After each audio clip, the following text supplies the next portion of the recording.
घर पर छापेमारी की गई है। संदिग्ध आतंकी अबू यूसुफ के घर पर छापेमारी की गई है और कल ही देखिए अरेस्ट किया गया। इसे सुसाइड बॉम्बर वाला जैकेट बरामद किया गया। इसके घर से बम बनाने का काफी सामान बरामद हुआ है और इसके घर पर छापेमारी करने के बाद पुलिस को सुसाइड बॉम्बर वाला जैकेट मिला है।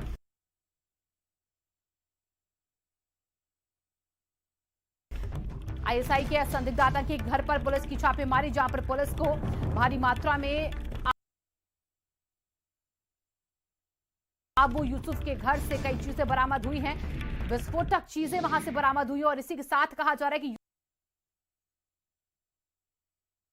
यूपी पर आतंकी नजर है। और तस्वीरें देखिए आपके सामने, यह आतंकी जो अबू यूसुफ है, एटीएस टीम ने छापेमारी की इसके घर पर पहुंचकर। उत्तराखंड का देखिए रहने वाला ये बताया जा रहा था और उसके बाद इसके घर पर छापेमारी करने के साथ ही साथ सुसाइड बॉम्बर जैकेट भी इसके पास से इसके घर से बरामद हुआ है। कहा जा रहा है कि परिवार से अलग रहता था ये। बम बनाने का काफी सामान जो है इसके घर से बरामद किया गया है। अबू यूसुफ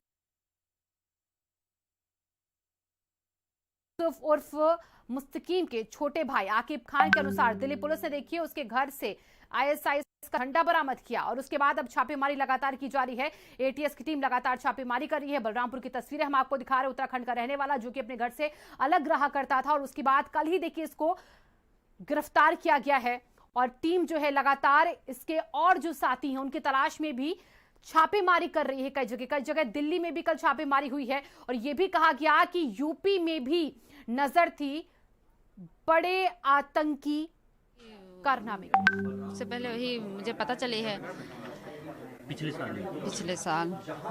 लेकिन थोड़ा बहुत सामान जो ये लाते थे तो 2 साल से लगभग लाते थे, थोड़ा थोड़ा करके। क्या लाते थे? अब वही जो उसमें इस्तेमाल किया जाता है वही सब लाते थे। मुझे नहीं पता क्या क्या लगाए हैं उसमें, कैसे बनाए हैं, क्या क्या लगा के रखा था। बारूद और छर्रा मुझे पता है। ये लेके आते थे? हाँ, लेके आते थे। तो 2 साल पहले ही आपको पता चल गया? 2 साल पहले नहीं, इस ठंडी में मुझे पता चला है। 1 साल पहले पता चला? हाँ। तो उसके बाद वो यहाँ लाके क्या करते थे, कहाँ रखते थे, कैसे रखते थे? एक बॉक्स घर में पड़ा था खाली, उसी में लाके रखते थे। हाँ। उसी बॉक्स में रखते? उसी बॉक्स में रखते थे। तो आपने कभी उनसे ये नहीं पूछा कि ये क्यों इकट्ठा कर रहे हैं? पूछा हमने क्यों इकट्ठा कर रहे हैं, कहने लगे कुछ सामान बनाना है इसलिए इकट्ठा कर रहे हैं। हमने कहा ये सब मत करो, ऐसा नहीं करना चाहिए। ऐसा करोगे तो आखिर कुछ हो गया तो बच्चे मेरे बर्बाद हो जाएंगे। तो कहने लगे कि मुझे जो करना है करने दो, तुम्हें जो करना होगा तुम बच्चों को लेके रहना। अच्छा, तो आखिर वो क्यों करना चाहते थे ये सब? इस पे आपने कभी उनसे बात की? नहीं, मुझे ये नहीं पता है कि वो अपना खुद करना चाहते थे या किसी के लिए बना रहे थे। ये मुझसे नहीं बात हुई थी। किसी को देने के लिए बना रहे थे या अपने लिए बना रहे थे। लेकिन वो ये बनाते थे, वो उन्होंने इसकी ट्रेनिंग कहाँ से ली, कैसे सीखा? मुझे ये नहीं पता है कि कहाँ से ली, मोबाइल से ली कि कहाँ से ली, किसी आदमी से सीखा कि मोबाइल से सीखा, ये जानकारी नहीं? ये मुझे नहीं जानकारी है सर।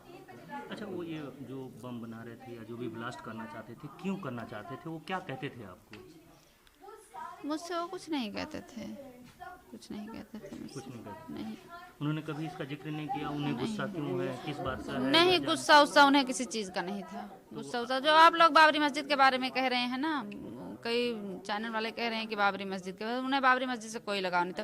वो कह रहे थे कि बाबरी मस्जिद, चाहे बाबरी मस्जिद की जगह पे मंदिर रहे या बाबरी मस्जिद रहे, मुझसे उससे कोई लेन देन नहीं है। अगर बाबरी मस्जिद तो अभी शुरू हुई है ना, वो इतने दिन से इकट्ठा कर रहे। अगर बाबरी मस्जिद वाला होता तो आजकल में करते।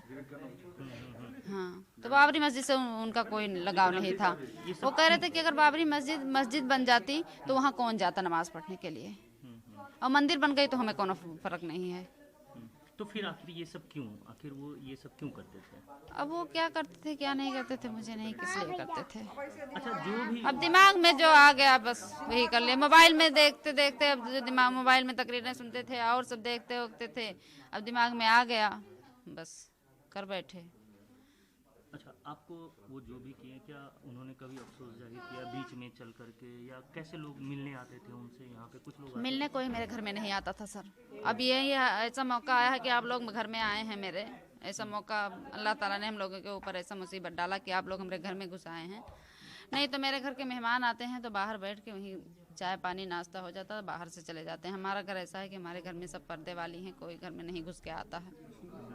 हम लोग हमेशा इसी तरह जिस तरह हैं इसी तरीके से हमेशा रहते हैं। हम लोग देवर जेठ के सामने भी अपने नहीं होते हैं, इसी पर्दे में रहते हैं। जो भी किया उसको लेकर के क्या आप अफसोस कर रहे हैं? जी बिल्कुल अफसोस कर रहे हैं, मुझे बहुत अफसोस है उनके बारे में।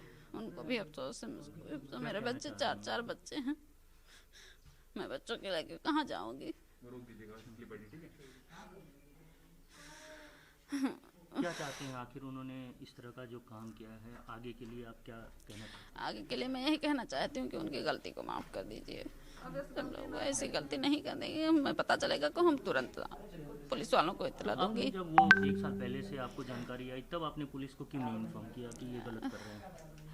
अब वो मेरे ऊपर सख्ती कर रहे थे कि इसको मत बता। पुलिस वालों को मैं कहीं जाती हुई नहीं थी इतना ज़्यादा, मतलब बाजार नहीं जाती थी। मैं इतनी चालाक चतुर नहीं थी कि मैं पुलिस वालों के सामने जाकर कुछ बातें कर सकूं। लेकिन पर घर वालों से उन्होंने मना किया कि घर में किसी को पता ना चले। हाँ, घर में भी बताने के लिए मना किया? तो घर जब में आप इसकी बताने बात करते थे तो आपके साथ मारपीट भी करते थे? नहीं, मारपीट नहीं करते थे, बस वो ऐसे कड़ी बात भी बोलते थे, मारपीट नहीं करते थे। मुझे सताते वगैरह नहीं थे, कुछ नहीं मुझे कहते थे। क्या नाम है आपका? मेरा नाम आयशा है।